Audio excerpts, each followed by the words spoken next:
একটা দোয়া লাগবে কি আমি খুব তাড়াতাড়ি অনাথ আশ্রমটা তৈরি করতে চাইছি। আপনারা নিশ্চয়ই জানেন না যে গরিব এতিম অসহায়দের বলেছিলাম সম্পূর্ণ রাখবো ওখানে, রেখে তাদেরকে ফ্রি পড়াশোনা, থাকা, খাওয়া, জামা কাপড়, চিকিৎসা সব কিছু আহলে সুন্নাত ওয়াল জামাত দায়িত্ব নেবে।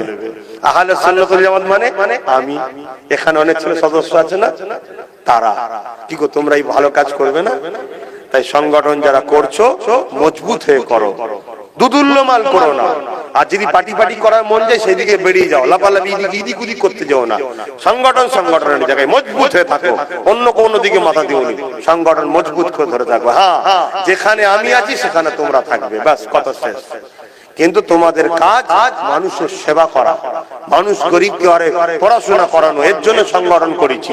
এটা ধর্মীয় অরাজনৈতিক কাজ, এটা জানেন না আপনারা? ছেলেরা সব আছে তো নাকি এখানে? সব সংগঠনের ছেলেরা আছে তো এই গ্রামে? আছে? তোমরা সব সংগঠনের ছেলে? ও ব্যানার ঝুলিয়ে দিয়েছো? এই সংগঠনের ছেলেরা এই কাজটা করবে, তাদের পক্ষ থেকে আমি দায়িত্বে আছি মেন।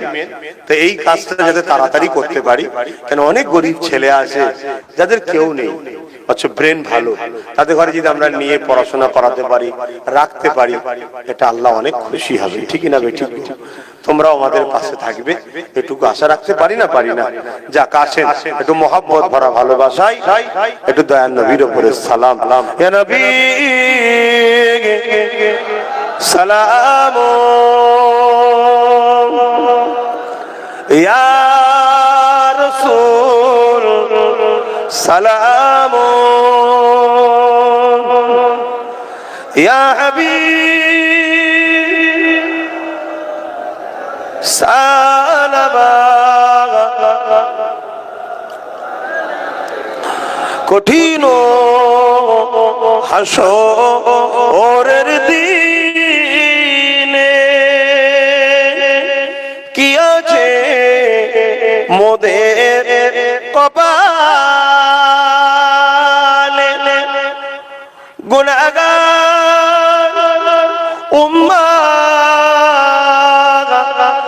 তো আপনার লইবে সঙ্গে মাশরে। নবী সালাম, ইয়া রাসূল সালাম, ইয়া হাবিব সালাম, সালাওয়াতুল্লাহ। আসেন একটু দোয়া চাওয়া হবে, সকলে একটু গায়ে গায়ে বসেন।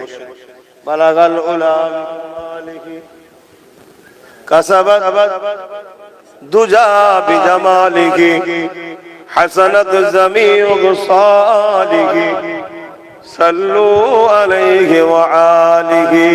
আল্লাহুম্মা সাল্লি আলা সাইয়্যিদিনা মাওলানা মুহাম্মদ ওয়া আলা আলি সাইয়্যিদিনা মাওলানা মুহাম্মদ। বসে পড়ে কেন? তোমাদের চিয়া কেউ যায় না? চলা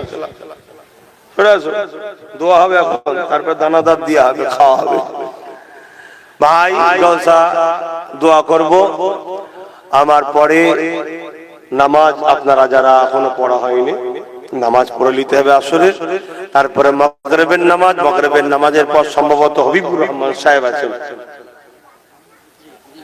কই, তারপরে আমার